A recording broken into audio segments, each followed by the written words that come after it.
শুরু করতেছি মহান বিকাশ পরিণামে।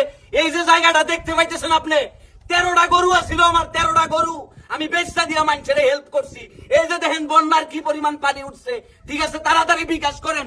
বন্যায় ভাইসা মানুষ গেছে গাইটা, মানুষের লঙ্গি পরে রয়েছে, এই যে মানুষের পেটিকুট পরে রয়েছে। যেই পরিমাণ বন্যায় জায়গায় ভাইবেন না আমি ইচ্ছা করে হাফ প্যান্ট পরছি, পানির ঠেলায় হাফ প্যান্ট পরে রয়েছে। আপনারা যারা যারা ভিডিওটা দেখতেছেন তাড়াতাড়ি করে বিকাশ পাঠান আপনারা। আমার নাম্বার 01703057। আমার নাম্বারটা শুধু না, তো নগদও আছে, নগদ নাম্বারও পাঠান 01907358। ভাই সাফালি নাম্বারটা দিয়ে দাও, সাফালির বিকাশটা। এডি কাইটা দিচ্ছি এডিটের সময়। এই শেফালিরও নাম্বার আছে, একদম ডাইরেক্ট আমাদের কাছে বিকাশ করেন। এই যে আপনাদেরকে যদি জায়গাটা দেখাই, একটু দেখা ক্যামেরার সামনে। মানুষের যে কি দুরবস্থা, আপনারা মনে করছেন আপনারা দেশ সংস্কার করবেন, ভালো আছেন। মানুষের এই দুঃখ দেখে আমার ভালো লাগে না ভাই, আমার ঘুম আয় না।